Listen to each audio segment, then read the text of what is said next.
If you are on SSI or Social Security right now, stop scrolling for a second because there is a new account verification push moving through the system this year.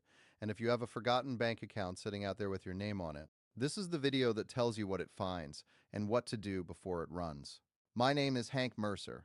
And before we go any further, if this is the kind of information you want delivered to you before the deadlines arrive rather than after, hit subscribe right now and turn on the notification bell.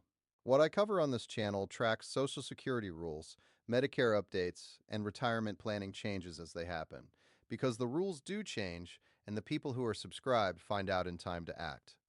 Now let's get into it. Here is what is actually happening. If you receive SSI, Supplemental Security Income, the Social Security Administration has always had the authority to check your bank accounts and other financial resources, because SSI is a needs-based program with a hard resource limit attached to it. What is changing is how often and how thoroughly that checking happens.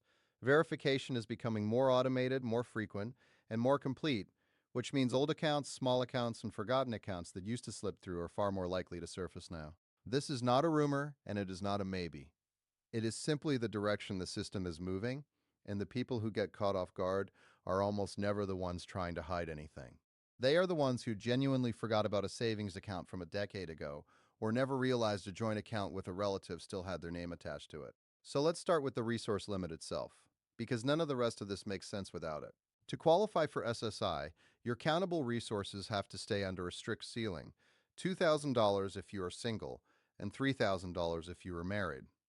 That is not your income. That is what you own: cash in checking and savings, most of the money in your accounts, and certain other assets that count against the limit. Some things do not count.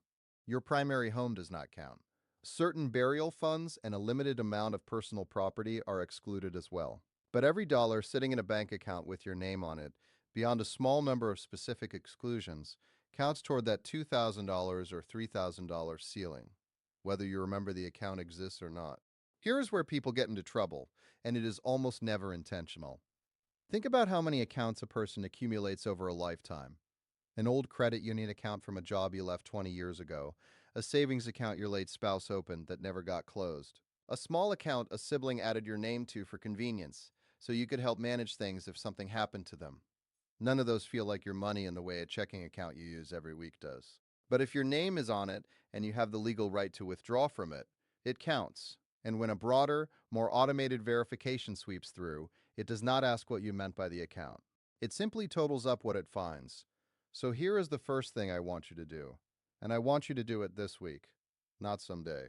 Sit down and make an actual list of every single financial account that has your name on it: checking, savings, credit union accounts, old CDs, joint accounts with family members, anything. If you are not sure whether an old account is still open, call the bank or credit union directly and ask. It takes 10 minutes and it closes a gap that could otherwise blindside you. Once you have that list, add up the balances. That is your real number. Compare it to the $2,000 or $3,000 limit. If you are comfortably under it, that is good to know and you can move on with confidence. If you are close to the line, that is exactly the moment to get advice from a qualified professional who can look at your specific situation. Because a forgotten $500 account is precisely the kind of thing that tips a close case over the edge. Now, here is the second piece of this, and it matters just as much as the first. Even if your resources are fine today, your job is not finished, because SSI and Social Security both depend on you reporting changes accurately and on time. If your resources go up, if you open a new account, if someone deposits a lump sum into an account you control, if your living situation changes, all of that can affect your eligibility or your payment amount. The agency sends redetermination notices periodically to check that everything on file still matches reality. Respond to those promptly and honestly. I cannot stress this enough. Accurate, timely reporting on your end is the single best protection you have against an overpayment that you later get asked to repay, sometimes years after the fact, sometimes with the money already spent. Nobody wants a letter demanding thousands of dollars back for a mistake that could have been caught and corrected months earlier with one phone call or one updated form. Let me give you a sense of how this plays out in real life, because it is easy to hear verification and picture something abstract. Picture someone who has been on SSI for years, who opened a small savings account at a different bank back when a family member insisted on setting one up just in case. That account sat there largely forgotten with a modest balance. Under an older, slower verification process, that account might never have come up. Under a faster, more automated process, it surfaces, it gets added to the resource total, and suddenly a case that used to be comfortably under the limit is now sitting right at the edge, or over it. The account itself was not a scheme, it was simply forgotten. And that is exactly why doing the inventory now, before a verification runs, is so much better than explaining it after the fact. If you are close to the resource limit for any reason and you are not sure whether a specific asset counts, that is a question for a qualified professional who handles these matters, because the answer depends entirely on the specifics of your situation. There are legitimate, legal ways some people restructure how certain assets are held to stay compliant with program rules, but that is individualized planning, not a one size fits all script. And it should be done with someone who is actually looking at your paperwork, not a general video like this one. Let me also walk you through, in a little more detail, what counts and what does not, because this is where I see the most confusion. Your home, the one you actually live in, does not count against the resource limit, no matter what it is worth. One vehicle, used for transportation, is generally excluded as well. A modest amount set aside specifically for burial expenses is excluded, up to a set limit. Household goods and personal effects are generally excluded too. But almost everything else that can be turned into cash, checking accounts, savings accounts, CDs, stocks bonds, a second vehicle, a second property, counts toward that $2,000 or $3,000 ceiling. And this is the detail that trips people up the most. It does not matter whether the money in an account is really yours in a practical sense. If your name is on the account and you have the legal right to withdraw funds, the full balance counts, even if you consider it your adult child's money, or your late spouse's money, or money you were only holding on to for someone else. That is why joint accounts deserve special attention when you are doing your inventory. If you are only on an account for convenience, and it is not truly your money, talk to a professional about whether that account should be restructured, because leaving it as is can put your benefits at risk over money you never intended to claim as your own. It also helps to understand how often these checks actually happen, so you are not caught off guard. Redeterminations for SSI are typically scheduled periodically, and the timing can vary based on your individual case, sometimes annually, sometimes on a longer cycle, depending on how stable your situation has historically been. On top of the scheduled redeterminations, the more automated matching against financial institution records can flag a case for review outside of that normal schedule if something in the data does not line up. That is exactly why waiting for a notice to show up before you check your own numbers is the riskier approach. Doing your own inventory now, on your own timeline, means you find out about a problem while you still have time to fix it, rather than finding out from an overpayment notice after the fact. So here's what I want you to do.